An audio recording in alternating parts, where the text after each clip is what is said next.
Movie you want. Laughter. Earlier, I don't know if you're the same people. There's a lot of anger. You know, talking out loud. I'm putting it on YouTube. You can't extinguish this fire. Ha. That is simile.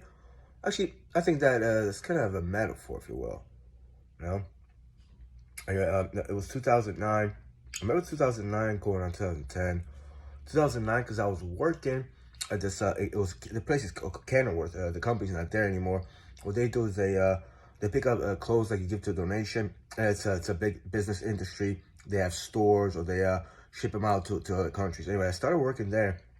And David Policier, false premise, he pretended to be Chico Kim, and I would say pretended, like imitated, and I had his accent, you know. People call it switch for him. It was his voice. When I came home, it was nobody there, and I thought Chico Kim would be there, but it was David Policier. I didn't really know who David Policier fully was. But 2009, and that's a couple months, or not too far from then, a year from then, I actually, went on Blog TV.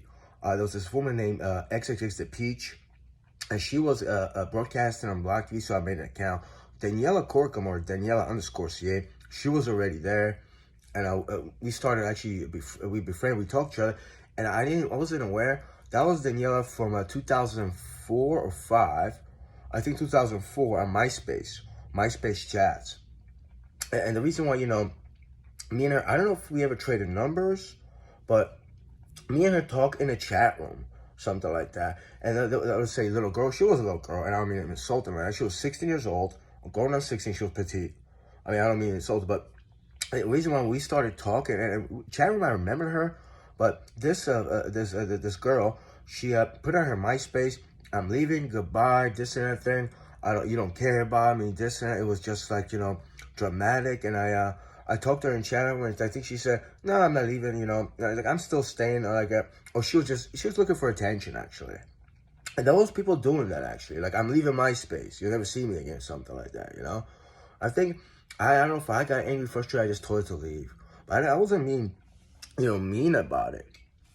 She would come in the chat room and she just type, oh, here I am on my knees, and I kiss your little penis, like towards me, actually. And I was like, I don't know if I fully knew her age, but I was like, is she trying to hit on me? Or it's like, what is going on? Not for nothing, I got really turned on. I made a joke about it. I was like, I started thinking about it, like envisioning in my mind. I was like, she's not that bad of a person. I was alone. I think she's kind of, actually, she's a good person. There's a whole thing that happened with that. Like, people try to imitate, and actually mean imitate, like hack, not even hack Daniella's account, but they were pretentious about her name, and they were PMing me in private messages, and they were like, and they were trying to say to that I said, or Daniella calls that 16-year-old a bitch. And to me, it was a big deal, even if she wasn't 16. But she was a younger girl. It's like, like, I don't use those words. And I think I said, and I typed that, me and Daniella never said that, so who are you? Because Daniella wouldn't say that, actually. And that's why I called on, that's even not Daniella over there. I don't know who those people were. And I think those people, they stalked me. They made sure to be a certain place on Blog TV later when I started streaming. And who knows if they didn't show up a couple years later to Boston, actually, when I went for a Dropkick Murphys concert. I don't know if they were the same people, but there was another connection with certain people, and there was another female. She just happened to be Asian as well. And I think those people started, like, well, for internet purposes, trolling her, like, harassing her. I thought they were, like, friends or something like that. And anyway, it's like, it's not just it's a virtual world, so, like, in reality, I didn't know those people's names. But that's how I knew Daniella, and I don't know if we fell off. I think she got angry or something like that. But it was like no grounds for her to even hate me that much or to set me up. And yeah, David Policier as well goes back, in 98, I believe, with Policier.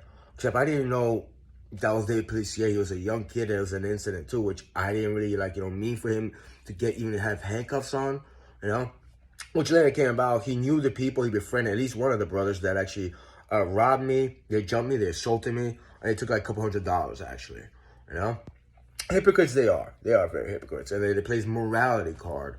Daniella plays a different fucking game. It's a disturbing game what she plays, but I'm not going to get into their personalities or the character or lack thereof, So it just coincides how the David Policier came here on false premises.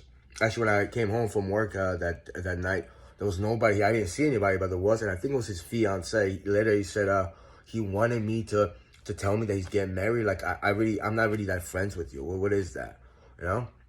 And that following year, like 2010, I was on Block TV and I started talking to Daniella.